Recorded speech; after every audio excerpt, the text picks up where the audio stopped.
He was born in the small town of Indiana, Pennsylvania, 6 months before Orville Wright demonstrated the Wright Flyer at Fort Myer near Washington, D.C. Fascinated by magic tricks and crystal radios as a boy, his life was changed forever after he spent $15 to buy a flight with a barnstormer. From that point on, aviation was his passion. He became famous for his acting on Broadway and in Hollywood. His public image was that of a modest, gangling, somewhat shy man. But the private persona believed in hard work, responsibility, and personal excellence.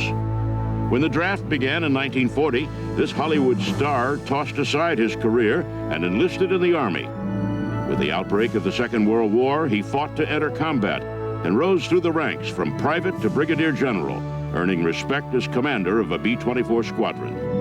3 times he was awarded the Distinguished Flying Cross and twice the Croix de Guerre. He helped campaign to create the Air Force and regarded his military service as the most important thing he ever accomplished. He was known to the world as Jimmy Stewart, but he was also Brigadier General James Maitland Stewart, United States Air Force, and he is a legend of AirPower.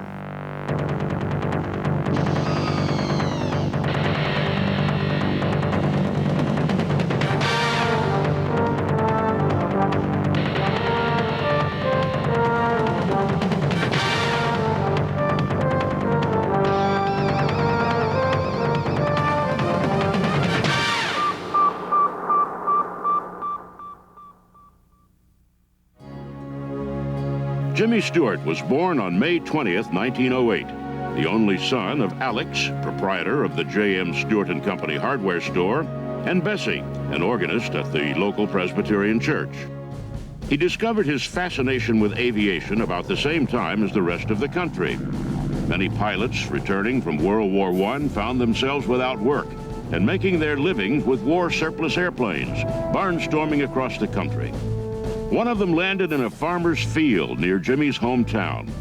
Despite the fears of his parents, Stewart bought his 15-minute flight for $15 and went flying, while his father sat below in the family car, engine running, ready to help in the event of a crash.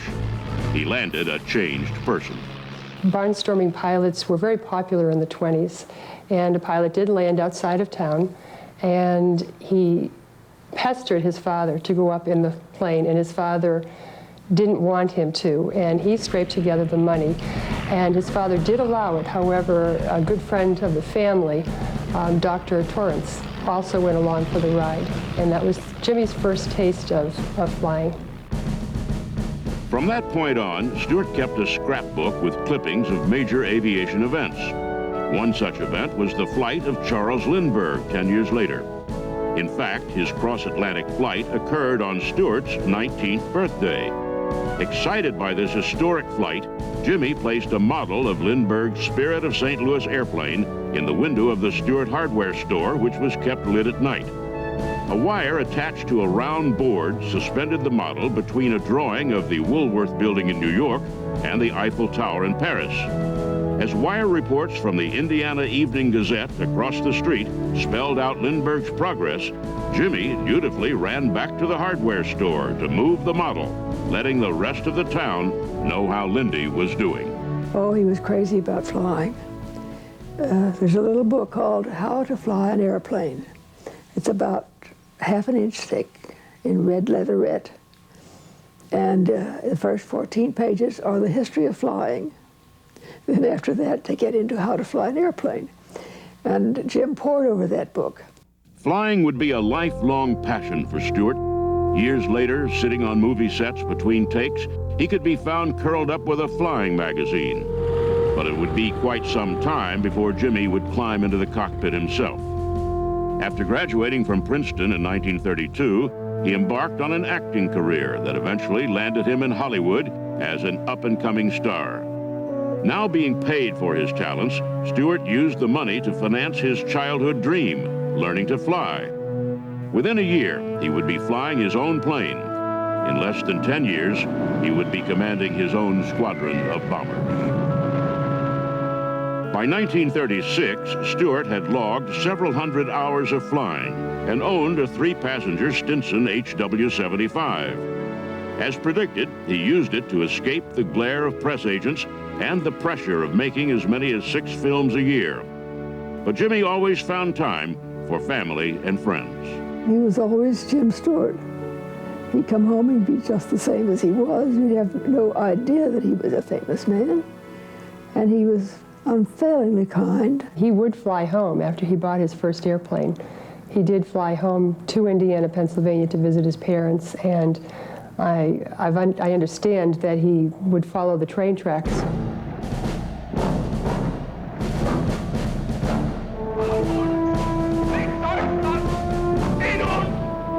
Deutschland und hinter uns kommt Deutschland! 1936 was also the year a European politician named Adolf Hitler hosted the Olympic Games in Berlin.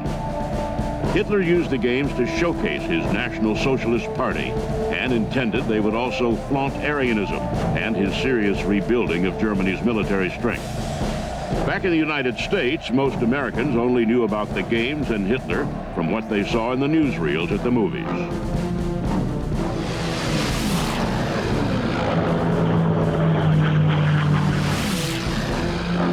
But Hitler was being noticed by American military leaders. The rise of the Luftwaffe began ringing alarms with American Army commanders like General Henry Hap Arnold. In 1936, the United States ranked only 7th in air power, flying a limited number of obsolete trainers from a single training base.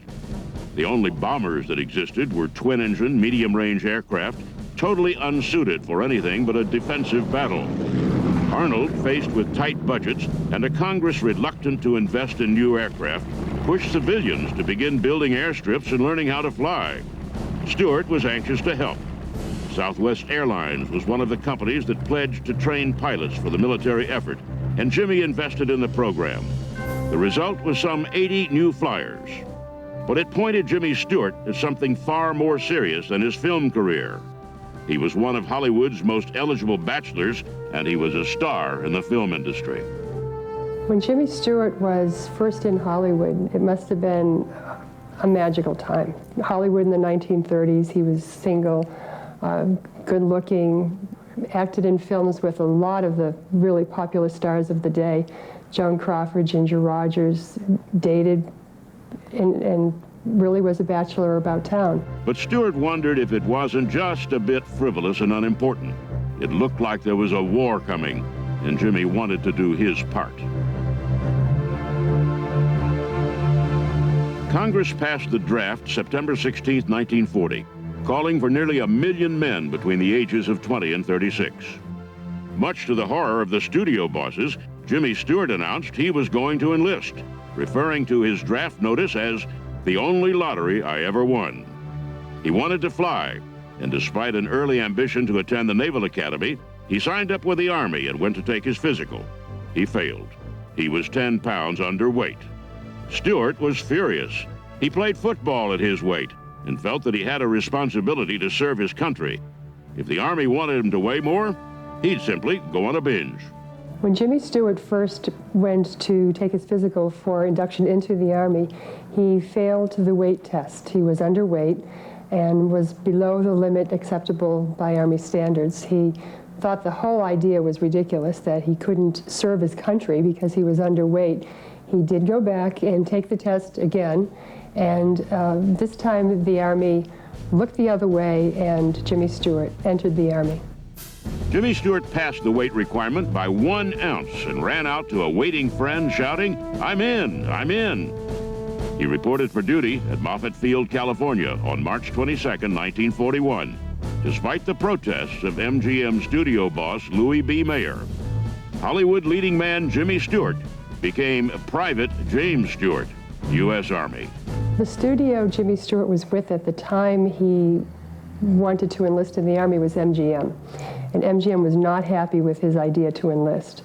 But Jimmy Stewart came from a very patriotic family. He had a long line of ancestors who had served in military service. Stewart had fought in every American war since the Revolution. But he was no ordinary buck private, having taken a $5,979 monthly pay cut to be there.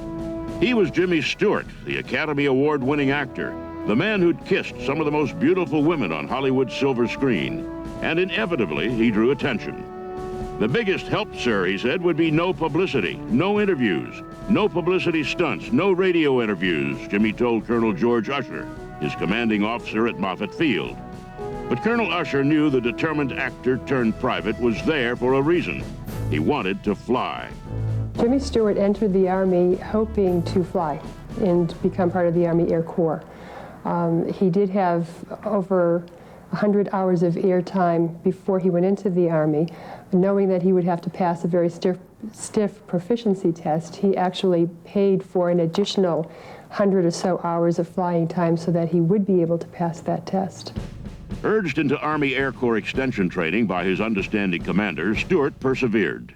And in November of 1941, he completed flight training. But his commission was not immediate, and he was sent back to Moffett Field while the military bureaucracy processed his papers. And then, on December 7th, 1941,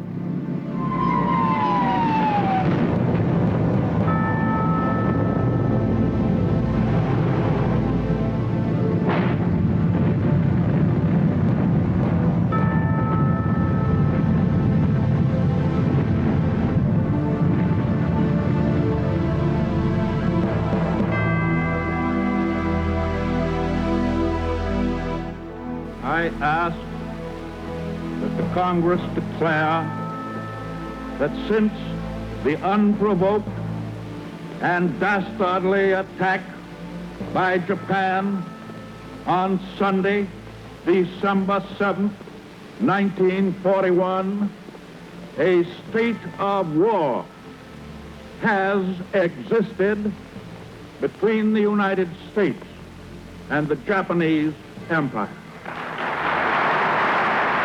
America declared war on Japan, and the need for pilots grew greater than ever. On January 19, 1942, just over 1 month after the bombing of Pearl Harbor, Corporal Jimmy Stewart jumped to the officer ranks, receiving his commission as a second lieutenant, and most importantly, his pilot's wings. He was immediately ordered to active duty and transferred to Kirkland Field, New Mexico, where he trained as a bomber pilot and became an instructor. There, the newly promoted first lieutenant set his sights on combat, unconvinced of the argument that helping on the home front was just as important as being in the thick of battle. What's wrong with wanting to fight for your country, he once asked. Why are people embarrassed to use the word patriotism? But Stewart would get his wish, or at least he thought so at the time. After convincing his commanding officer to send him to bomber training, he emerged as a fully qualified B-17 bomber commander. The stage was set for Stewart to go overseas when he ran into an unforeseen snag. Awaiting final orders in Salt Lake City, his commanding officer delivered the bad news. There must be some hitch about your going into combat, he said. I've got orders to classify you as static personnel. That meant Jimmy wasn't going overseas, at least for the time being. There were people within the Army powers that be that weren't crazy about sending a famous movie star off to combat and perhaps running the risk of him being lost in the war. So they did their best to keep him grounded. Instead, Lieutenant Stewart was assigned as an instructor pilot at Gowan Field in Boise, Idaho. Heartbroken but strong, he never uttered a word of discontent and reported as ordered for duty. Instructing at Gowan Field wasn't combat, but it was grueling work. Orders from above came to churn out the flight crews. Instructors flew round-the-clock missions to keep up with the demand, and Stewart grew weary from the constant pressure to deliver qualified pilots. Now a captain, he longed for an overseas assignment and the chance to fight the enemy. Fortunately, he wouldn't remain an instructor for long. His commanding officer heard his requests and arranged a transfer to the 445th Bombardment Group in Sioux City, Iowa. The 445th was scheduled to go overseas and needed a squadron operations officer. Jimmy reported for duty and immediately impressed his superiors. In just 19 days, he was promoted to commander of a B-24 bomber squadron. He was finally headed for combat. When Jimmy Stewart was about to fly out of Sioux City, Iowa, his parents both visited him, and his father did slip him a note that Jimmy didn't read right away. And within the note was also the 91st Psalm, and it was a prayer that Jimmy Stewart carried with him throughout the war and referred to on a number of occasions. Captain Jimmy Stewart, B-24 Squadron Commander, arrived in England during the latter part of 1943.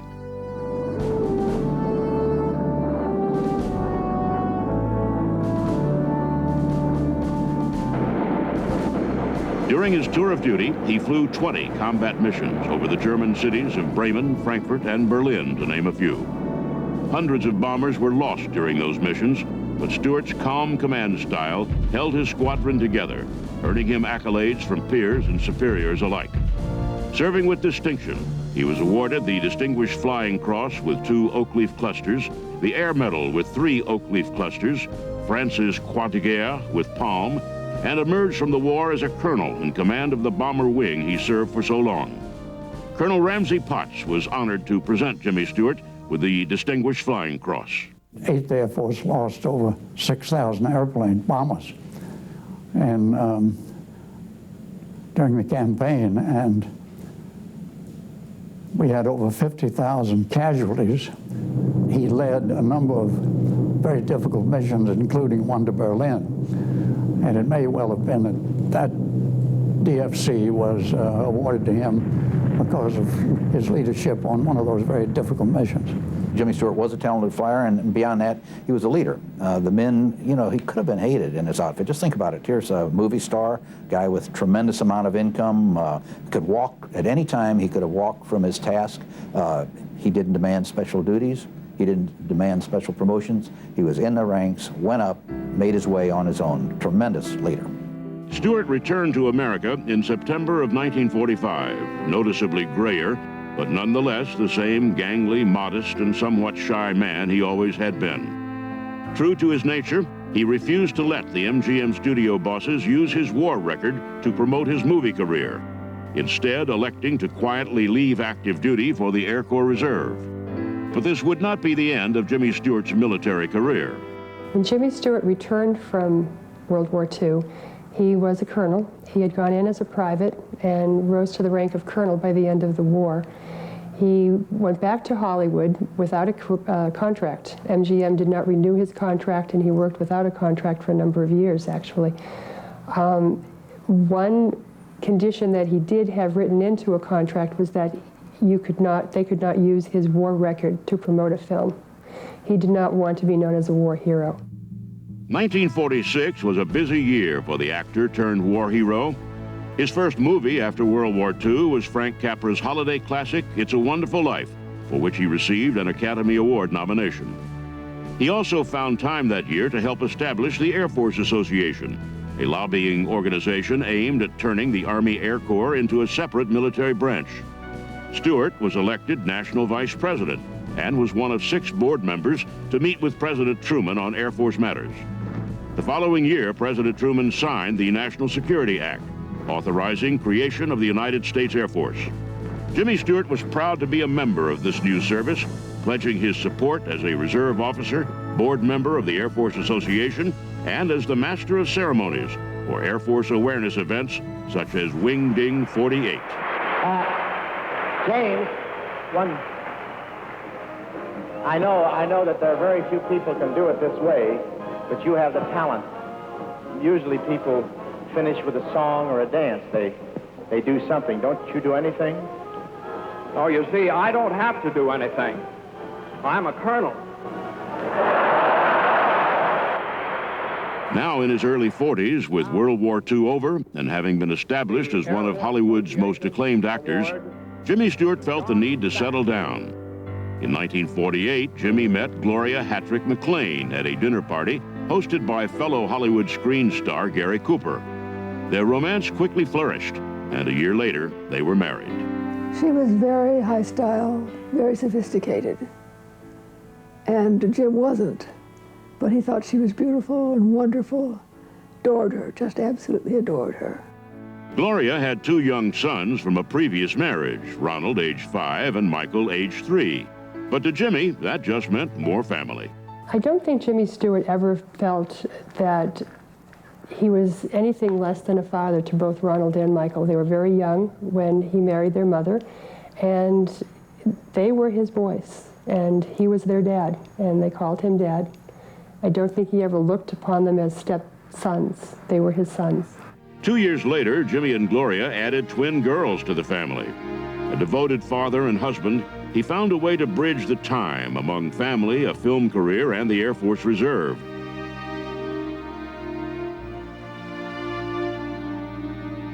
He was still fascinated by military air power, taking time out of his busy schedule to visit airmen abroad during the Korean War.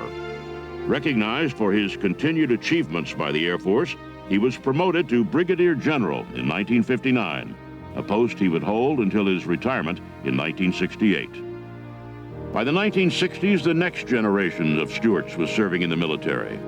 Gloria's son, Ronald McLean, was in Vietnam, serving a tour of duty as a Marine officer.